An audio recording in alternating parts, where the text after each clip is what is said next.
People are lurkers. There are a lot of people that are just scrolling. They're not liking things. They're not commenting, but they're paying attention. The market is volatile. Job security, as much as we wish we had it, it's not always the case. That's why I always think that it's really good for people to just lean in, make connections, because you never know when you'll have to tap into those for yourself or for other people. That's why I took to the platform and have been focusing on it for years now.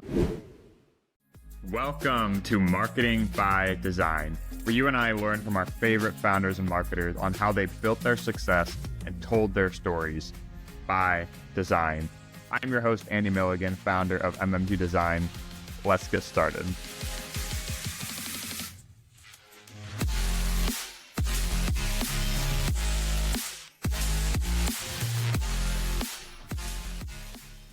If you're a marketer or founder who spent any respectable amount of time over on LinkedIn, you've probably heard of the term ghostwriter. And if you don't know one personally or know what they do, you're probably getting a very inaccurate picture in your mind. And so was I until recently. Maria Marchewka is a former content manager and copywriter, and today she's pulling back the curtain on what ghostwriting actually looks like. I am a LinkedIn ghostwriter, specifically for busy executives and founders. She's here to spill all the beans, including what her process actually looks like. It's where I really get to work is I'm able to take your words, your opinions, your thoughts, your ideas, and I turn those into formatted LinkedIn posts. How to extract stories to use in your own content. My goal is to pull their stories out of them, show them that they do have a lot to say and they can say it consistently. The single daily writing habit that gave her enough runway to build her own business. And it was kind of sharpening my skills. It was giving me a different headspace instead of just thinking about what I do for my 9 to 5. The goal of it is just bite-sized thoughts on LinkedIn, things that have worked for me, ideas. I send a lot of post prompts. LinkedIn best practices that most people are probably missing. They don't like my post or they don't leave a comment. They see that and then they kind of put that back into their subconscious. And if you stick around until the very end, she'll even reveal a hot take about content you may or may not agree with. From what I'm seeing is that people still want to read content. People saying nobody reads anymore. Everyone's attention span's less than a goldfish or whatever it is. People still read, but they read what they want to read. I'd love to hear what you think of the episode. And Maria, be sure to tag me over on LinkedIn at Andy Milligan if you're tuning in. We just crossed 10 total reviews on Apple and Spotify. Special shout out to Jason from Apple Podcast who said, practical and insightful. Andy does a great job. I'm able to learn so much from him and his guests, and he helps it relate it to a way I can implement the lessons into my own business. Phenomenal show. Be sure to leave a review if you enjoyed this episode, and we will shout you out in the next recording. Special thanks to our partners over at AMA Columbus chapter for supporting our show. As always, check out all of our links in the description below. And without further ado, this is episode 114 of the podcast. And this is Maria Marchewka by Design. Honestly, whenever I'm commenting, I don't have like a list of, obviously, I probably should as a LinkedIn ghostwriter. My target is executives and founders, like kind of having that in the back of my mind. But since you asked that, it's very organic how I approach it. Like if I see like you commenting on someone's post, that's a signal to me that because we have common interests, and if somebody else that I'm very connected with and we have that rapport and that relationship, if I see them commenting on someone that I'm not connected with, that's kind of like my signal that this person could be someone that I would want to follow, to connect with, and then we get into each other's ecosystem. So I feel like in the past, probably year and a half, that's just how I approached it. If I see, someone that I know is commenting and it's an interesting post to begin with, the post has to be something that's interesting to me. That's usually my sign to connect with them. And then I do mention like, hey, me and Andy, I know him really well. So he commented on yours, vice versa, whatever it may be. And that's kind of, how I've been making those connections where it feels less forced, which I think is so important. Yeah, I think that's the only real way to approach it is that, I mean, that's the kind of the answer I was expecting to hear. Hmm. Because you will, like, when you hear people talk like LinkedIn strategy, sometimes you'll hear them say, like, okay, this is my genuine routine every morning. I have my coffee right here. These are the Hmm. profiles of my that I save on my Chrome browser that I go in and comment on, and I do that for exactly this number of minutes and this number of seconds. Um, Yeah. and one of the biggest things I've learned from you is that it can be no, I'm not calling you like unprofessional or unstructured, but you're someone Mm. who's gotten incredible results and literally built a business off of the platform itself. So much to the point that that's what you help other people with now. Right. And that it can be sort of freeform and organic and actually following your own interests. So I think that's really cool. But I also think Yeah. that's a really good springboard to kind of talk about what you do. Yeah. Um, and like obviously we talk about LinkedIn all the time. That's the Hmm. genesis of a lot of our conversations. But tell us what you do, who you are, and give us the TLDR.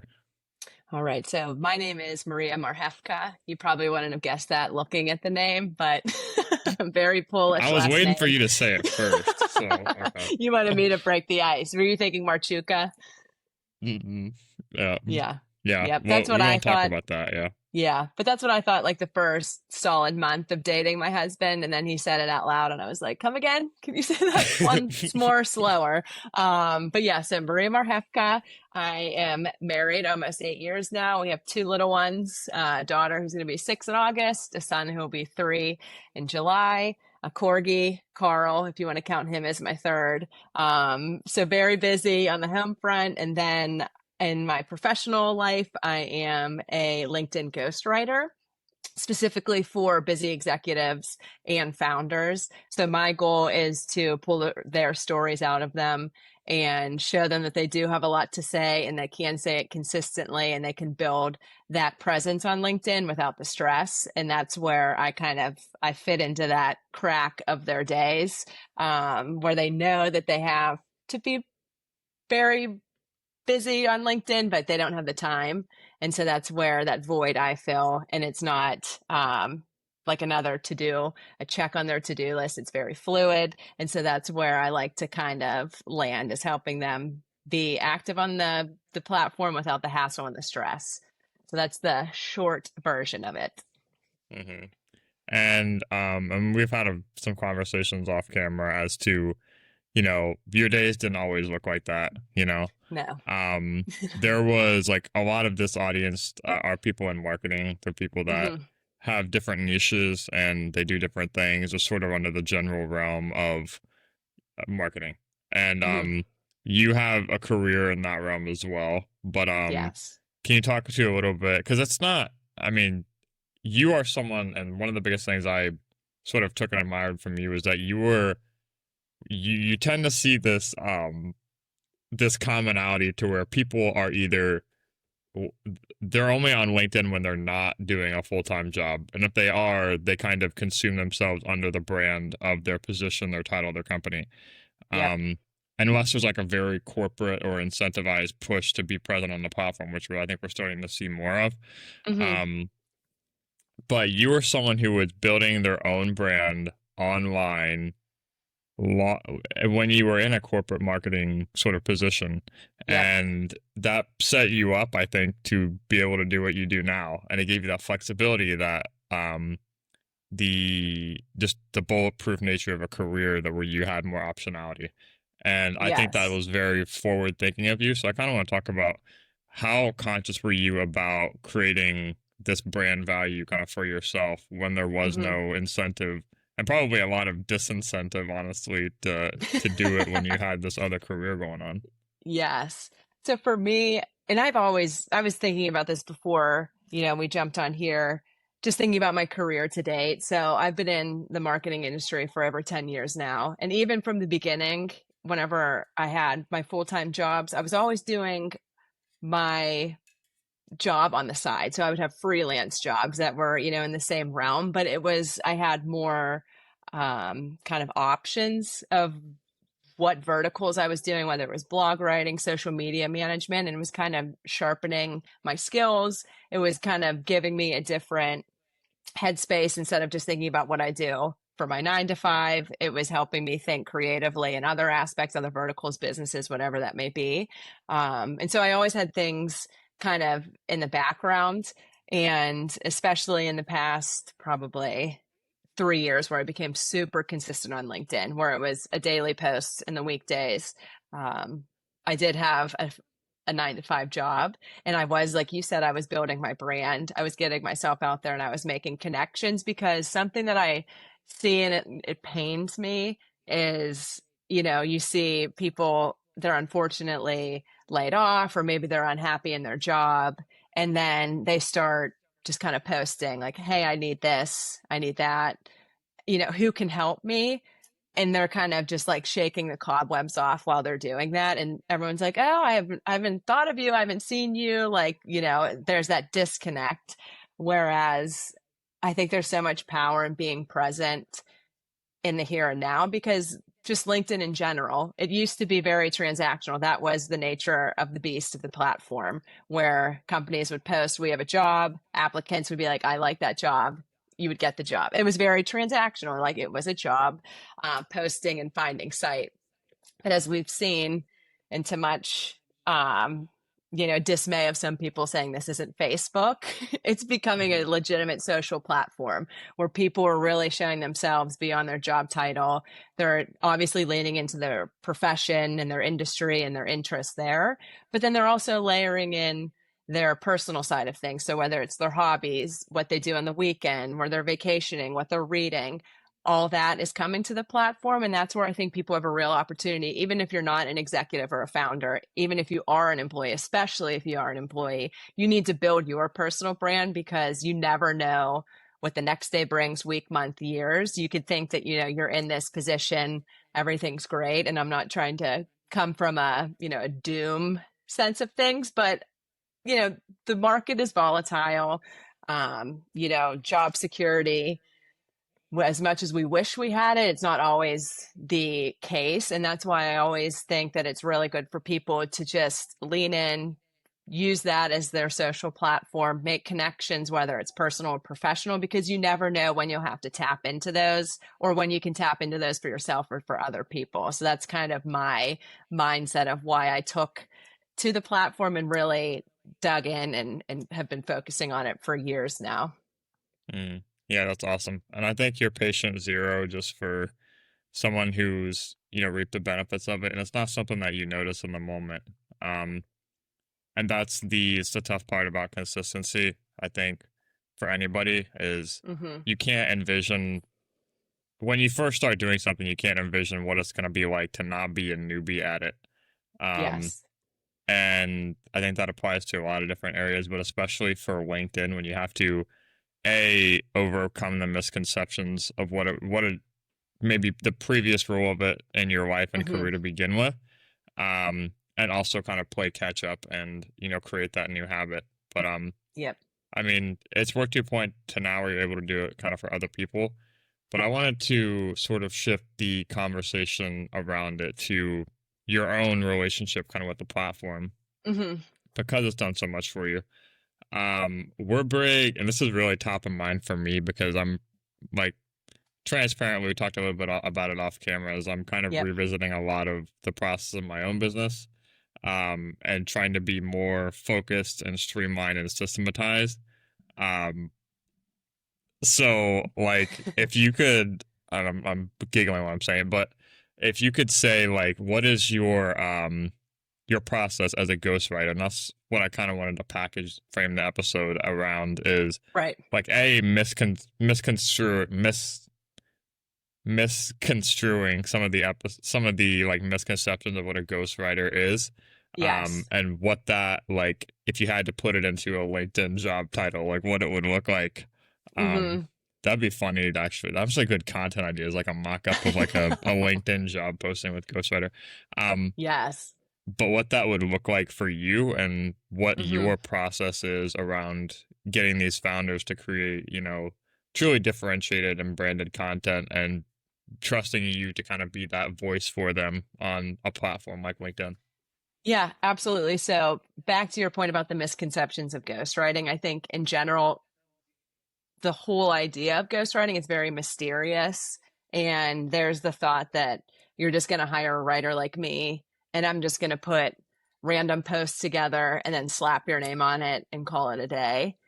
So it kind of feels in that sense like disingenuous. And that honestly, that process couldn't be further from what I'm doing for my clients, where I'm literally taking your previously posted content. If you've been on podcasts, if you've written articles, if you've hosted a Mm, webinar, if you did a speech, a keynote speech, anything of that nature that you've already done, I take those pieces. And then what I do with my clients, whether it's the full service clients or the writing only clients, um, we do every month a 30-minute Q&A call where I will write 10 questions that are geared to your industry, to your interests, and to your goals.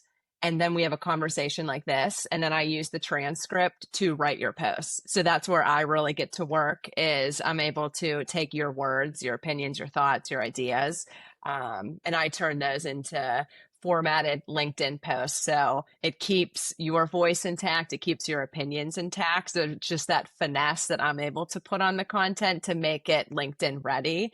And I think that that is what the big differentiator is, where, the old school thought of ghostwriting is someone just going to come in and tell you what to talk about and then you hit publish. Whereas I'm pulling those stories out of my clients and we're having those conversations. And I feel like there's always a disconnect for people, especially for me sometimes. And it could be for you, where you have an idea in your head and then getting it from your head through your fingers onto the screen. It's harder to do. And so that's why I like to mm, have these conversations, because you can easily follow your train of thought. So if I'm asking you a question, you're like, oh, that reminds me. And then you kind of just naturally start talking about something else.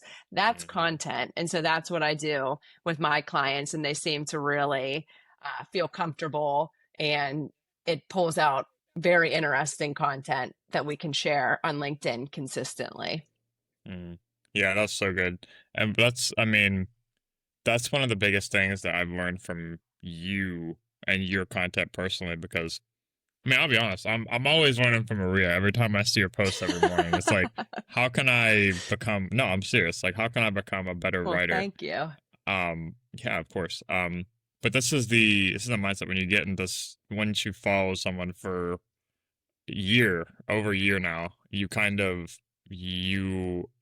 you come into it with the mindset of like, what can I learn? Like, what does Maria have to share today that, Hmm. I can use to become a better writer? And it's something that we've done in our own business, is really focusing on on the copywriting of our sites and just the differentiator that makes and for actual conversions and actual like time on page. You can see people are reading the content and it's resonating. Yes. And like we use Clarity, which is like sort of a screen recorder software, and you can Okay. physically see how long people are spending on each section. You can see them as they're scrolling through the pages, like they're actually Oh, wow. dissecting H1s and subheads. Um, and that's and especially in an industry when it's so hard to create attribution and Hmm. engagement towards um towards writing, especially nowadays. Yes. That's sort of the closest we've been able to get, and that's data that we can show our clients when, this copy that we've invested our time into is actually leading to Oh, business that's really results. cool. So yeah, it's been really cool. And that's like yeah, especially because I've always kind of had that creative misconception that I'm not a writer. I am, Hmm.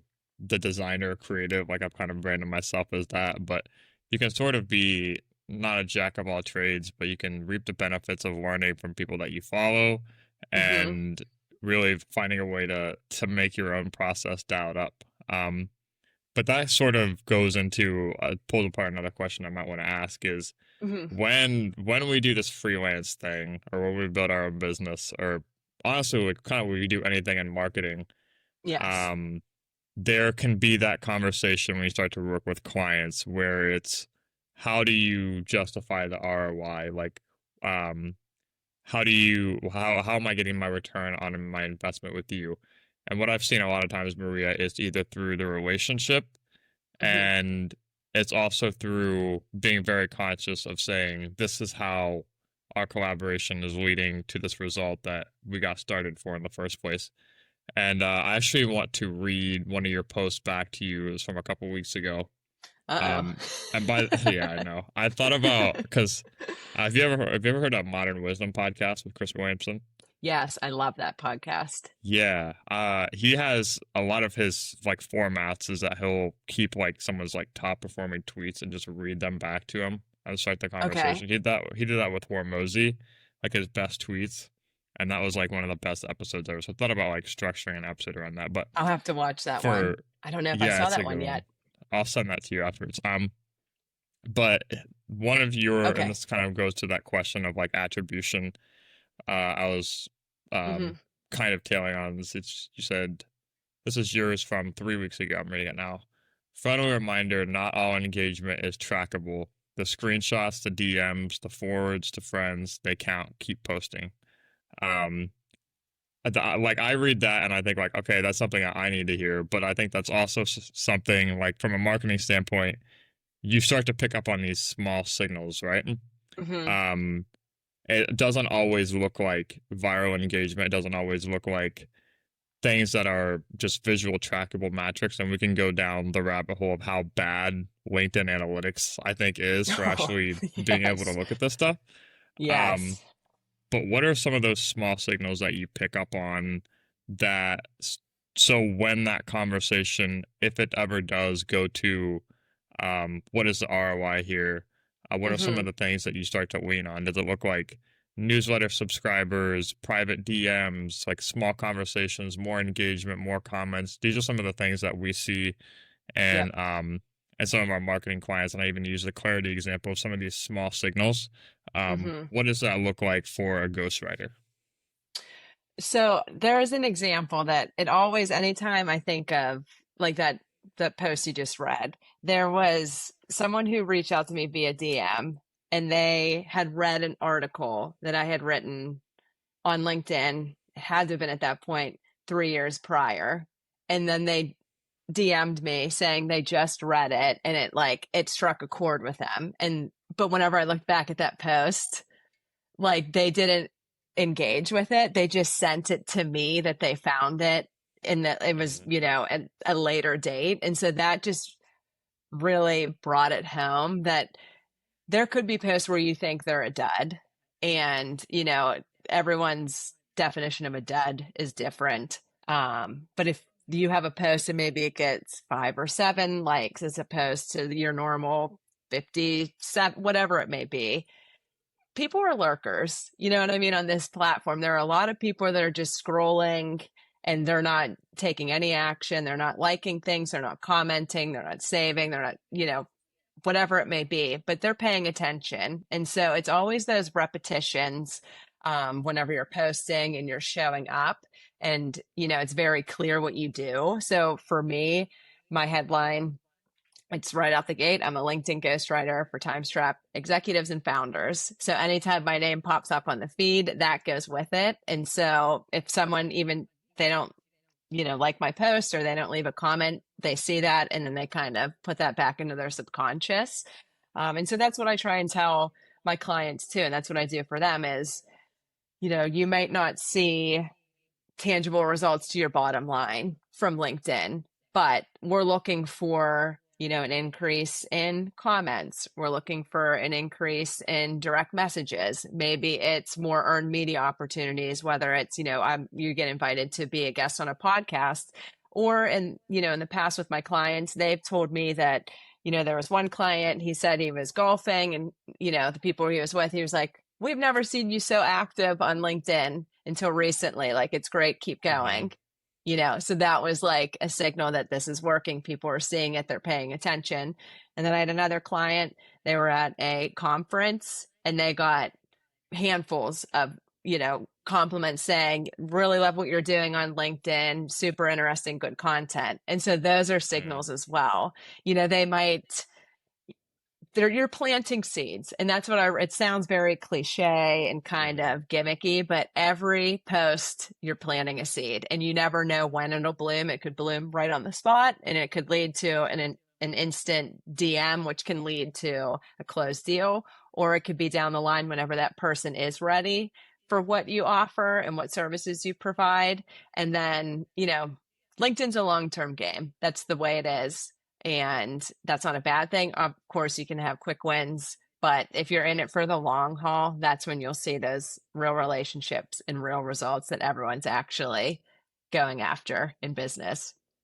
Yeah, that's such a good way to put it. And like I said, with anything, especially when there's not direct attribution, it's small signals, Hmm. and that's so much of what you and I do is you always have to be on the lookout, not just for like informing what's working, Hmm. um, but on the lookout for, okay, this is the efforts that are leading to the result that you want. And I think you're a very socially aware person and knowing what is important to the founders, the clients that you work with, Hmm. and expressing that through content to be able to get that result for them. And if it looks like that conversation on the golf course, so it's like, hey, we saw your LinkedIn video, and that starts the conversation in and of itself, Yep. then that's an, I mean, a little bit like that's a little bit of an ego boost to say like, hey, like we love your content, we're seeing it all the time.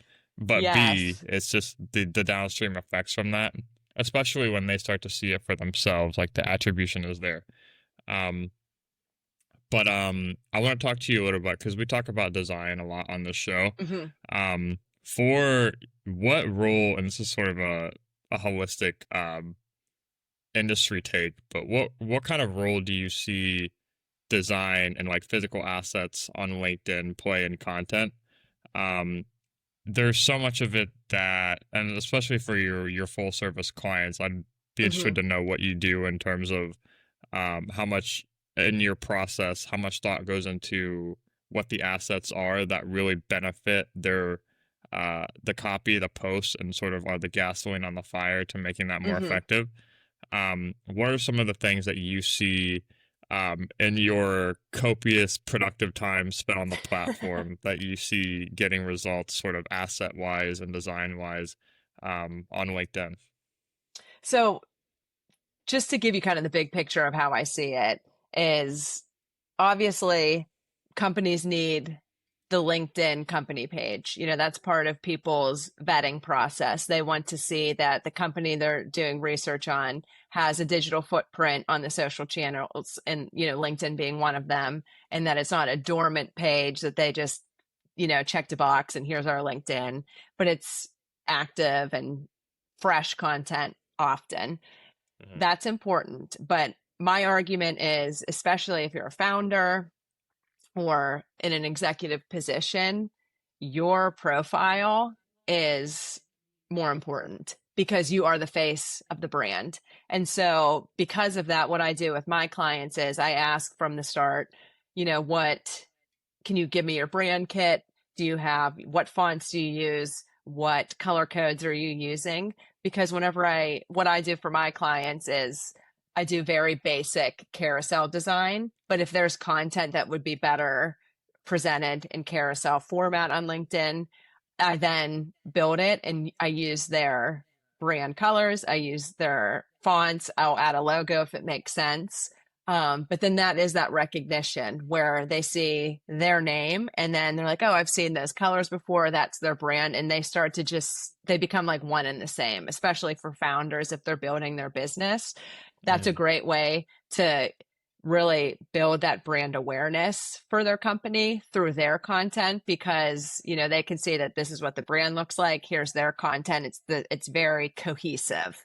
And I think, and I was like that in past jobs as well in my marketing roles, there has to be that connective tissue between your touch points to make it so that it just, when you see it, it, and then it just hits it, it's recognizable. And that's what I try and do with my clients. And if I do a static image, we're using those colors, those fonts, so that there is that connective tissue between, oh yeah, they are, that brand is theirs. Oh, okay, it's not that one. And then they start to kind of form those connections, which is helpful for recognition because that's the name of the game. You want to be recognized and then remembered for good reason. mm. I love that. I love that terminology, connective tissue. That's kind of like I sent you that video like in prep for this. That's kind of like the struggle I was going for. I was like, I know that there's this like intersection between like design and tone of voice and branding, but like I can't think of like the it's connective tissue. That's what it is. Yes. Um, but yeah, that's awesome. And I think like the something I've been nerding out a lot recently in our business is how do you meet expectations on next quick? Um, and what that means for me is not just on sites, but brand plays a huge part in that because if you see like a founder's profile or their headshot on, Mm-hmm. say underneath an industry post or somewhere where they're appearing, or if they make their own post, what is the Mm-hmm. next click from, okay, like view my newsletter or book a call with me, see my profile? If I'm Mm-hmm. going from their post to their profile, how one to one is my first impression versus the next impression? And that's not just important for conversion, but it's also important for the third, the fourth, the fifth time, which leads to a follow, which leads to seeing more of your content down the line. Mm-hmm. Um, so that's something I've really been nerding out on, and ours is like, how do you not just meet but exceed expectations on the next click? And brand does play a big part of that because Mm-hmm. your job with creating the content is to get in front of people in the first place. But if it doesn't Yes. lead to the middle of funnel to the bottom of funnel content, um, or to people raising their hand to see more of your stuff, then it's a lot of spinning wheels. So, Oh, for sure. but yeah, I And love the way you put that. You go ahead. no, I was just going to say, and that's what for my clients is what I try and do is build them the awareness through their content and through the Mhm. comments. And the goal is to get people to reach out to them in the DMs. And then that's when I can be like, hey, you have a direct message from this person. And then they kind of take it. And then that's on, then that's in the ball's in their court to kind of see where that connection goes, that conversation ends up, whether it's business or just, maybe not business now, but business down the line. But it's really you want to connect people's names to industries and expertise. And that's what LinkedIn can do for anyone, whether you are an executive, a founder, if you're an employee, you can carve out a space on this platform to connect with other people and connect beyond what we're doing professionally. I've talked to people and we talk about running in the DMs. Like it's very, like we have those personal connections that, who knows where that can lead professionally, but we're all humans and humans connect with humans. So Mhm. that's where my jumping off point with the content. Yeah, that's so good, and it's so counterintuitive. It's not. I mean, for me and you, it's not anymore because we're Right. I don't want to say woke, but like we've seen it work for our own businesses. But Mm-hmm. the a lot of people I feel like come from a point where when you come from a point of wanting the end outcome, in the meantime, or that's the only option is like you're starting something for the benefits that it can add to your business. Mm-hmm. Obviously, you have that sort of as the aspiration, but what it looks like to get there is not it's not the common, it's not like sales. It's not the traditional form of sales. I view Right. LinkedIn as you said it long term, but also the it's connecting to the very top of funnel. The more people that know about it's networking at scale. So more people know Yep. about what you do, the more people, the more lottery tickets you have that one of them could make their way down. Yes. And the way people work their way down that slide into your ecosystem is through conversations because Mm-hmm. nobody wants to have super cold, very objective oriented conversations or meetings right off the bat. And I'm telling Right. you, Maria, like, and you know this, but if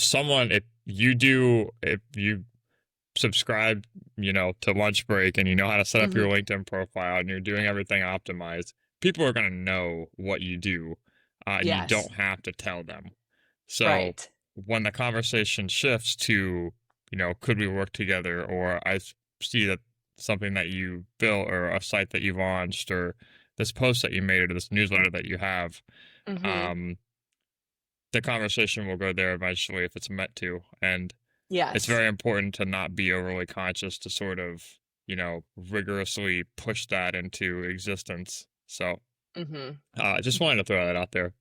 But um, and I could, like, I have so many sort of like different rabbit holes I want to dive down with you, but to be mindful of your time and to sort of keep some kind of structure, I guess, to like this, how I'm going to package this conversation. Um, I want to ask you a question I didn't have in the prep, but I do Okay. like to sort of spring on people, which I know Oh is boy. just, I know you're going to love this. But what is something that you see primarily on LinkedIn, but sort of in the Mm-hmm. industry as a whole, that you have seen signals for, whether it's in your content with the newsletter, your time spent making LinkedIn content, or just your time in content in general or writing, that you've seen signals for that might be indicative of something to come, that you've seen signals for in terms of a trend, but you don't have validation to Ooh. um to back, but it's something that you're acting on just for yourself, maybe a little bit. So for me, so I am not the type of woman that is comfortable on camera. Like, I all power to the people that, and it's probably something I need to work on. But just video content. We see it, everyone is, video, video, video. People are like, you need it on LinkedIn, great for reach, impressions. But from what I'm seeing, because I am a writer, that's how I align myself. The written word is my go to. That's where I feel most comfortable. It's where I can do my best communication.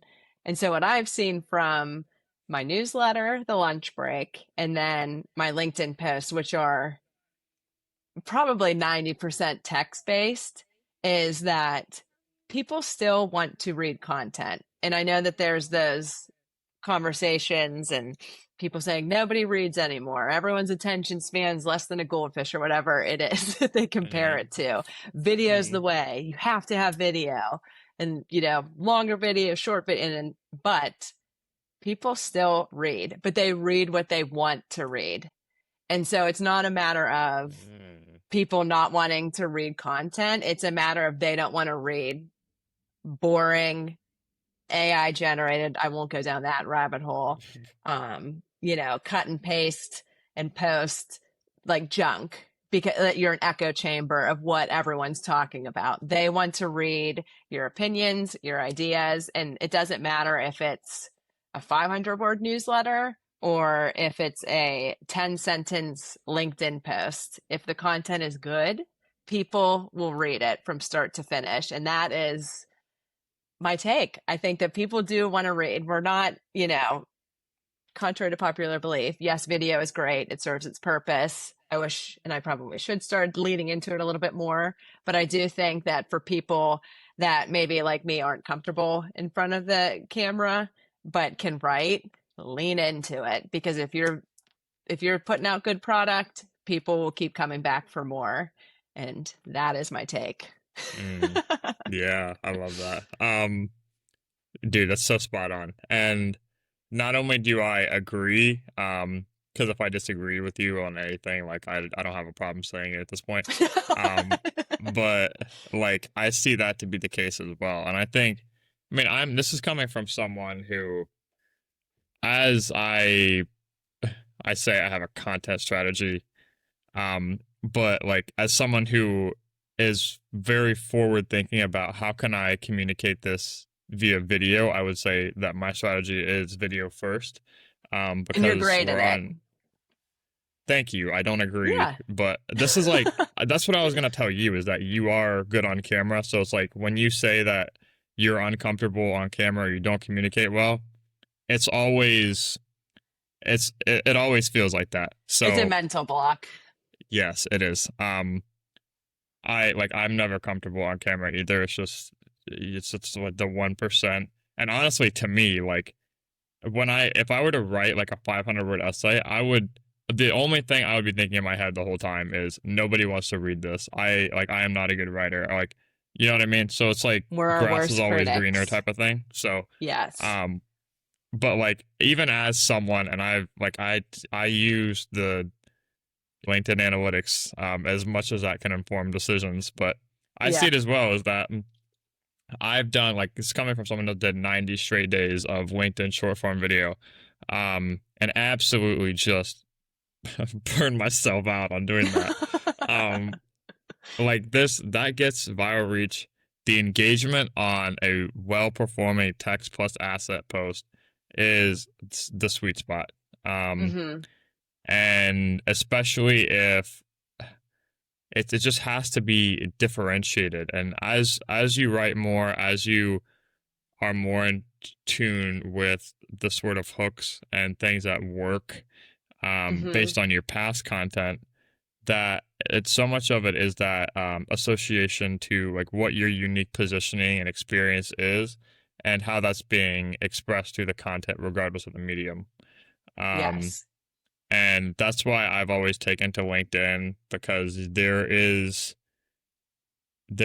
obviously it's gotten more to the point where, and it has its own problems obviously, but it's hmm gotten more to the point where you get out of it what you put into it. And Yes. as a hard worker as we are, you like there's a very relieving sense in having some control of your destiny in terms of just being subject to an algorithm, right? So Yes. um I 100% agree with that take. Um, and I think it's a good place to kind of land the plane is something actionable that people can take away to apply to their own content. But I want to give you a platform to talk about the lunch break. And not the Yeah. thing that I'm about to do when we get off this call, but the newsletter. But god damn, that was so good. But the Oh, newsletter, and like also just plug your stuff. Where can people find you? Um, I think you're on LinkedIn, but anywhere else people can find you and get in touch and continue the conversation. yeah, absolutely. So my newsletter is the lunch break, and the goal of it is just to give you bite-sized thoughts on LinkedIn and how you can really be present on the platform, whether it's in, tips, advice, things that have worked for me, ideas to get, I send a lot of post prompts. So I give you post ideas and I kind of give you the framework of here's what it could look like, plug your own information in, which I think people are really starting to find that helpful and valuable. So I do those a lot on the newsletter. And so that my posting on those is Mondays and Wednesdays now. So if you're interested in very short, quick, snappy newsletters, because time is of the essence for everybody, please subscribe. I would love to have you there. So that is my newsletter. Yes, I'm on LinkedIn. I basically live there. It's my second residence. If it had an address, I would probably start listing that on forms that I fill out and everything. But I do spend a lot of time there. I'm also dabbling in Threads just because, again, very writing centric. That's my wheelhouse. So I kind of just test things out there. So if you're on Threads, it's @_ Maria Marchewka. And then my website is mariawritescopy.com. That gives you a little bit more background on my LinkedIn ghostwriting services. You can see what's included in the packages. So that's a work in progress. But if you want to get to me directly, the LinkedIn DMs are your best option because, like I said, I'm on there probably more than I'd like to admit. Thank you guys for tuning in this week. If you liked Maria and you want to keep watching some of our other content, you're definitely going to love this playlist right here. So go ahead, check it out.